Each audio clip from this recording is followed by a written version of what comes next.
So today Apple announced the new iPhone OS 4.0, and I'm just going to take you on a little tour of some of the major updates that you'll be seeing in this new version of the software. So we pop it on. This is their default lock screen background they've been showing off, water droplets. Flip it open. You'll notice first off that the background behind the icons, the Springboard background, has wallpaper now. So now you can put wallpaper behind the Springboard as well as on the lock screen. This is something that people have been wanting to do for a while. The biggest addition to the new OS is probably multitasking. People have been wanting ways to run multiple apps at a time on their iPhone for a long time. Jailbreakers have been doing it forever with different kinds of solutions like Backgrounder, KiraK, ProSwitcher, Multiflow, etc. So now Apple has their own official method of backgrounding apps and allowing you to run multiple apps at a time. They do this by double tapping the home button, and a small panel opens up. You'll see applications down here that I've launched recently. Got Facebook, Ego, Messages, so on and so forth. So if I slide across, it will snap over to the next, or I can freely scroll to the next 4, and it keeps 16 different apps in the background, basically going by your most recently launched, 20 apps, not 16. So once you find an app that you'd like to launch in your recently launched list, you just tap on it and it'll launch that app. Back out, it'll go to your Springboard. If you double tap, go to an app, and while you're in that app, double tap again, you'll see that the app will stay launched. You can choose from a different one. Now, none of these apps are actually currently background enabled besides the official apps like the phone and messages, etc. So the only thing that you can really do is just kind of see how it was set up and how it will be in the future. Nothing currently backgrounds. Pandora doesn't run in the background. Skype can't run in the background, etc. The applications need to be updated to take advantage of this feature. One thing you will notice is that there is a nice little transparency sort of look here.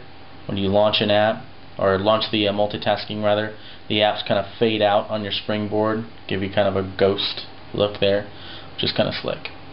To get out of the multitasking, you just tap the home button and the window shade comes back down like so.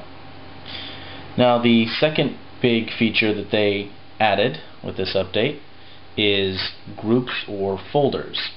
This allows you to take multiple applications and combine them into one folder, one group, that then allows you to have just one icon and have a bunch of different icons, a bunch of different applications rather, contained within that one icon. So to give you a demonstration, so I'm going to combine my to-do app with my Zenby Lists app here. So hold it down till we get the wriggle so that you know you're going to be moving apps around. Grab that, and we'll just move it on top of Zenby Lists, and Zenby will sort of highlight, and I'll just let it go. It'll automatically create a new group. You'll see this little pane that comes down, and then you've got To-Do and Zenby both in here. It'll automatically name the group based on the categories of apps that are in there. This is productivity. I've got 2 basically listing apps here, so it files it automatically under productivity. Now this can change if it's a different a set of different apps in there. It can alter depending on what the majority of the apps are in that particular folder. You can also hit the X over here and then type your own. Let's see.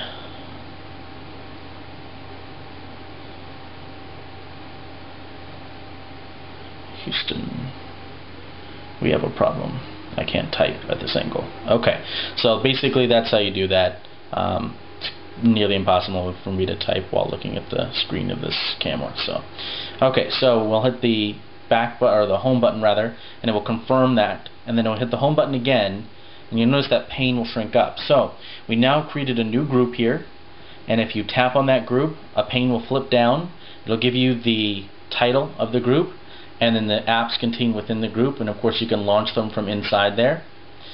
You can launch that one as well, of course, and you can have quite a number of apps in here. I've counted a maximum of 6 in one of my groups so far. I'm not sure what the absolute max is.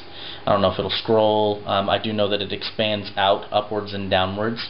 One of the groups that I have the most in, as most people probably do, is games. And so you see here I have 8 apps in this list. That's all I have so far. So I'm not sure how many can fit into each group. I'm sure there's a spec out there somewhere that says that. Okay, so I've created a bunch of groups here, as you can see, and played around with that. But one of the cool things that you can do is you can move a group onto the dock. So that way you can, in fact, have, frankly, almost as many apps as you want on the dock as humanly possible. So if we tap the dock there, you'll see that my social apps pop up. Got Mevo, Facebook, and Tweety in there. Pops down. So you could theoretically replace all of these apps with categories, or with groups rather, or folders that allow you to pop those up, choose apps from within them, and add a bunch more stuff to your home screen. So that would be kind of sweet. The next big addition that they added is a unified mailbox.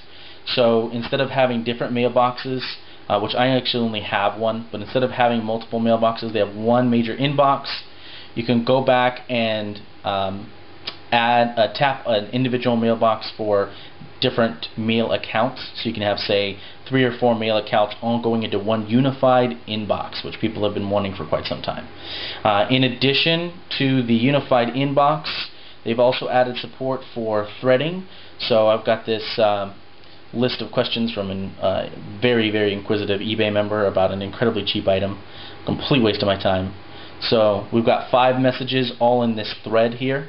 So if I go back, you'll see that it says a small 5 here next to the topic, and then if I tap that, you'll see that I've got 5 items in this list, conversation back and forth between me and this dude here about this.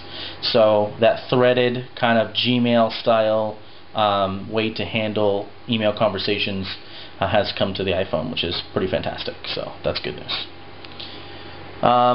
The other major features that they discussed were the iBooks app and iAds, which neither of those are really on the, well, the iBooks app isn't on the App Store yet, so I can't show you that.